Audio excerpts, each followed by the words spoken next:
This video I'm going to go over on some of the procedures I used when I created my logo. And it's a white background. But when I started, it's pretty much just me creating a shadow of myself on a bedroom wall. And so I did a big search for background and I eventually ended up out in Moab where I kind of find some really nice mesa right there. This one I took out, I figured that wasn't quite what I was after, so I moved this over and eventually end up with kind of what you see there. And I didn't like the realistic effect of myself. I wanted a more, kind of a sloppy old western painted effect. And I did that by going into the filter, artistic, cutout, and just by moving the sliders here, I was able to come up with something I liked.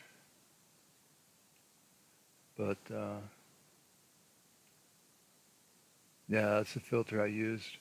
And I didn't really want the color so much. I wanted a more black and white. And so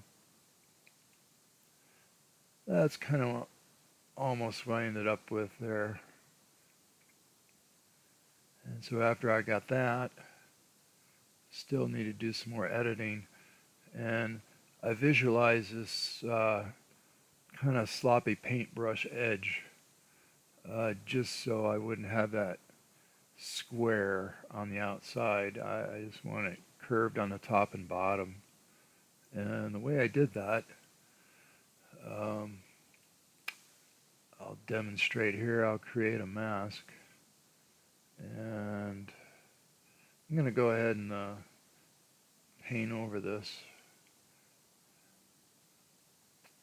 Alright, I think that'll disappear. And the way I got those brush marks is I picked out a brush out of this drop down list here. Go way down, way down. Oh, there's a whole bunch to choose from. Let's just go with that one. See what that looks like. And I need to switch my colors here, so I'll hit the X on my keyboard. And I need to make a bigger brush, so I'm going to hit the brackets there. Give myself a little more room. And then make sure I'm highlighted on my mask. And that brush is not quite what I'm after. I need to get a better brush. Let's see what else we got here.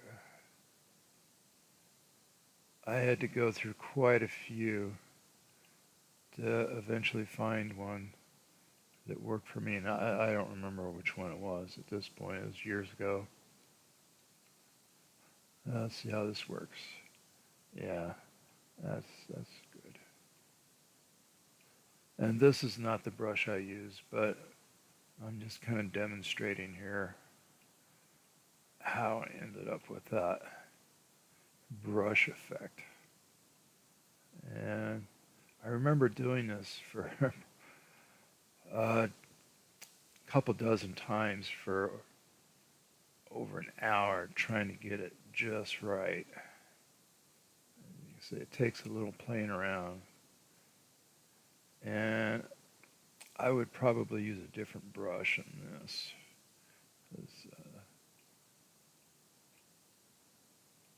But that's kind of how I ended up doing it.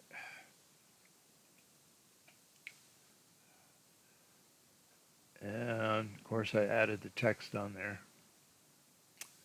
But that's a quick rundown is how I created my logo.